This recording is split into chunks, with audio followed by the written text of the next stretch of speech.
Hello বন্ধুরা, আশা করি আপনারা সবাই ভালো আছেন। আজ বিশ্বকর্মা পুজোর সকলকে জানাই শুভেচ্ছা এবং আমার আন্তরিক ভালোবাসা। আমার এক ছাত্রের বাড়িতে ঘটা করে রান্না পুজো হয়ে গেল। আমি জানতাম না যে এত লোকজন খায়, এত আনন্দ, এত জিনিসপত্র তৈরি করতে হয়। গেলাম আরও দুজন ছাত্রীর সঙ্গে আর এক ছাত্রীর বাড়িতে। সেখানে গিয়ে দেখলাম কিভাবে রান্না পুজো হয়। রান্নাঘরের মধ্যেই ঢুকে গেলাম সরাসরি। আমার জানতে ইচ্ছা হলো, আমি রান্নাঘরের মধ্যেই ঢুকে গেলাম। এটি ঠাকুর দেখতে পাচ্ছেন, যাদের উপলক্ষে আজকের এই এত আয়োজন। এখানে এক ঠাকুমা নানা রকম ফল কেটে পূজা দিচ্ছে। মা মনসা ঠাকুর, রাধা কৃষ্ণ।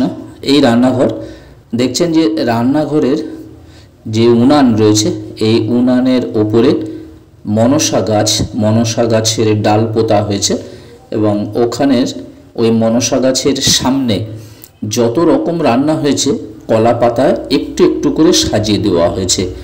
আর এইগুলো সমস্ত প্লেটে করে সাজানো রয়েছে বিভিন্ন ভাজা ভুজি, অনেক অনেক রকমের ভাজা। কত রকমের ভাজা বলবো, প্রচুর রকমের ভাজা, যেমন ডাল চচ্চড়ি, কচু শাক, ঢেঁড়স ভাজা, কলা ভাজা, অনেক রকমের ভাজা এখানে রয়েছে, দেখছেন এইগুলি।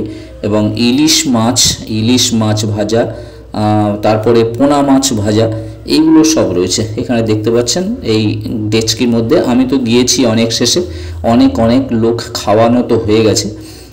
এছাড়া দেখছেন নানা ধরনের পিঠে রয়েছে, বড়া পিঠে, এই এক ধরনের পিঠে, তারপরে পুলি পিঠে, এবং বড় বড় পাত্রে পান্তা ভর্তি করা রয়েছে। এবং এটি মাটির এক কলসি, মাটির পাত্র। এর মধ্যে দেখতে পাচ্ছেন গোবিন্দভোগ চালের পায়েস।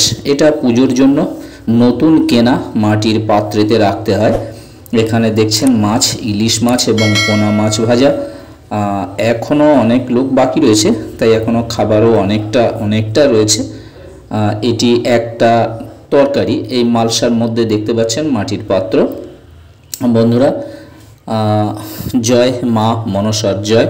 মা মনসা সকলকে মঙ্গল করুক, ওদেরকেও মঙ্গল করুক, সকলকে, পরিবারের সকলকে ভালো রাখুক, এই আশা, এই আকাঙ্ক্ষা রাখি। আমরা গিয়ে খুব মজা করলাম, খুব খেলাম এবং খুবই ভালো লাগলো যে এত রকমের তরকারি, এছাড়াও বিভিন্ন মিষ্টিগুলো আমি দেখাইনি, কারণ আমি খাইনি বলে তুলে দিতে বলেছিলাম। যাই হোক, প্রচুর মিষ্টি। সকলে ভালো থাকবেন, সুস্থ থাকবেন। আবার কথা হবে। অসংখ্য ধন্যবাদ।